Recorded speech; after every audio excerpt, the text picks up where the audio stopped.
US Iran deal पर Araghchi का क्या दावा है वो आपको बताने जा रहे हैं। 2 चरणों में समझौता होगा, यह अराक्ची ने कहा है। अब डील पर सिर्फ साइन बाकी है, यह अराक्ची का दावा है। डील का मसौदा फाइनल हुआ, अराक्ची का दावा।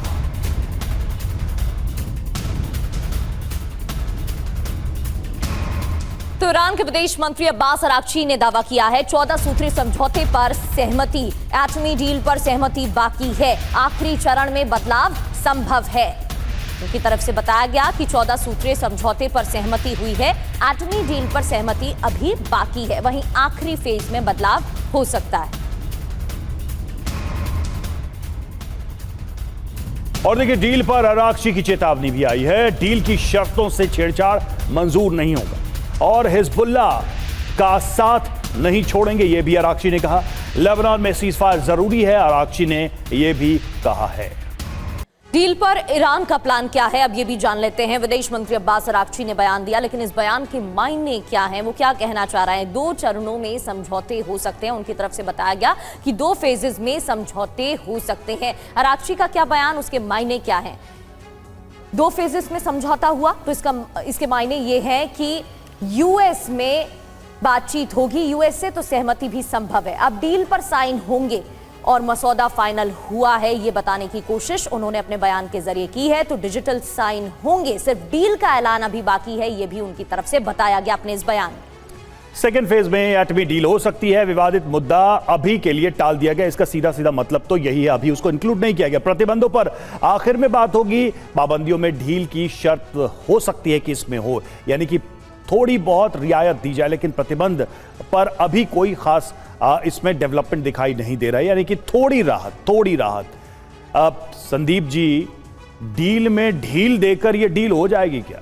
मतलब इसमें एटॉमिक इशू शामिल नहीं, इसमें लेबनान का मुद्दा, प्रॉक्सीज का मुद्दा शामिल नहीं, इसमें प्रतिबंधों का मुद्दा शामिल नहीं, ये डील कैसी डील है? आपने एक लास्ट स्टेटमेंट बोला कि ये थोड़ी कुछ फॉर द टाइम बीइंग के लिए हो सकता है, बट आपने ये भी सवाल उठाया कि जो फंडामेंटल इश्यूज हैं, जिस इशू के वजह से ही पूरा ये वॉर स्टार्ट हुआ न्यूक्लियर प्रोग्राम को लेकर के, जिस वजह से ईरान ने अपनी लीडरशिप को शहादत दिया, वहाँ की लीडरशिप पूरी तरह से ख़त्म हुई, टॉप लीडरशिप देखा जाए तो अभी भी वो मुद्दा वहीं का वहीं बना हुआ है। इसीलिए जब ये बात डील की आती है तो इसको मेमोरेंडम ऑफ अंडरस्टैंडिंग जो कहा जाता है, तो इसमें अंडरस्टैंडिंग नहीं है, अंडरस्टैंडिंग दोनों के बीच में बन नहीं पा रही। यदि कहीं अंडरस्टैंडिंग बनाने की कोई कोशिश कर रहा है तो एक फेक राष्ट्र है पाकिस्तान, और दूसरा है ट्रंप, जिसको लगता है कि कल मेरा बर्थडे है तो शायद कोई गिफ्ट मिल जाए। तो मिस्टर ट्रंप, ये गिफ्ट का सवाल नहीं है, ये युद्ध का सवाल है। आपने ईरान को बहुत तोड़ा है, ईरान ने आपकी शहादत को तोड़ा, आपने ईरान की लीडरशिप को तोड़ा।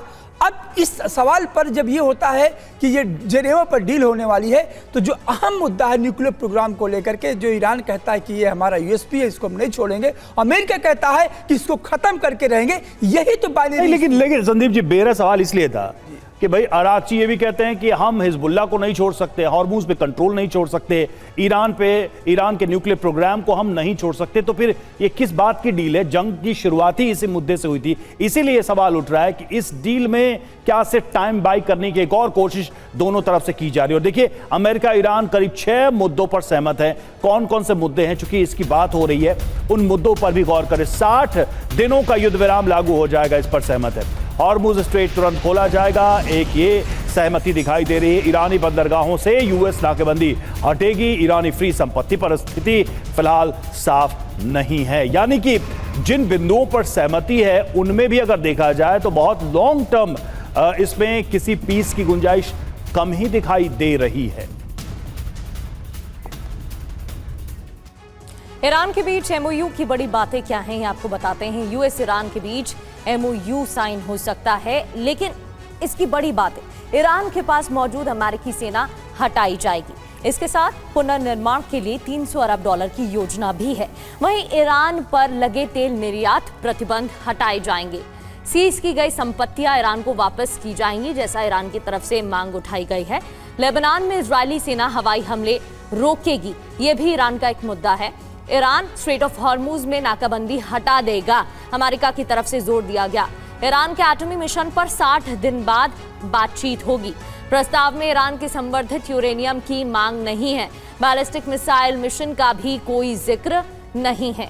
मनीष, डील के मुद्दे वही हैं, देश वही हैं, बातचीत वही हो रही है, हमले वैसे ही देखने को मिल रहे हैं, बस बदली है तो बस तारीख, क्योंकि 28 फरवरी को जिनेवा में ही बैठक होने वाली थी जब अमेरिका की तरफ से हमला किया गया था। अब एक बार फिर से जिनेवा में जब बैठक हो रही है तो क्या ईरान पहले से ज्यादा सतर्क और हो जाएगा? बिल्कुल, देखिए, बल्कि अगर आसान भाषा में कहा जाए तो फैसला ये हुआ है कि अभी शादी नहीं होगी, सगाई नहीं होगी। पंडित जी ने दोनों पक्षों के बीच तय किया है कि चलो रिश्ता किया जा सकता है और चलिए इसके लिए बात करते हैं। कुल मिलाकर यही है। 28 फरवरी को जब अटैक हुआ था उससे पहले जिनेवा में बात कर रहे थे। बल्कि अगर मैं कहूं तो भले ही इस सो कॉल्ड डील को इस्लामाबाद डिक्लेरेशन का नाम दिया जा रहा है, असल में ये डिक्लेयर किया गया है कि अब इस्लामाबाद में कोई बातचीत नहीं होगी, क्योंकि बीच में जो 2 राउंड की बातचीत इस्लामाबाद में हुई थी या कुछ होने वाली थी, उन सब की जगह दोबारा से इस्लामाबाद की जगह जिनेवा को लोकेशन के तौर पर शिफ्ट किया गया है।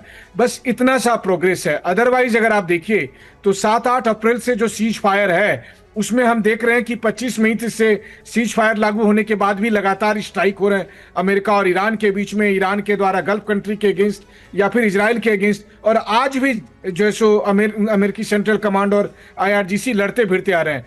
तो जेनेवा में दरअसल केवल एक ही बात तय होगा कि पेपर पर सीज फायर बना रहेगा, ग्राउंड पर या समंदर में दोनों पक्ष एक दूसरे से लड़ते रहेंगे, लेकिन ट्रंप कहेंगे कि सीज फायर अभी कंटिन्यू है।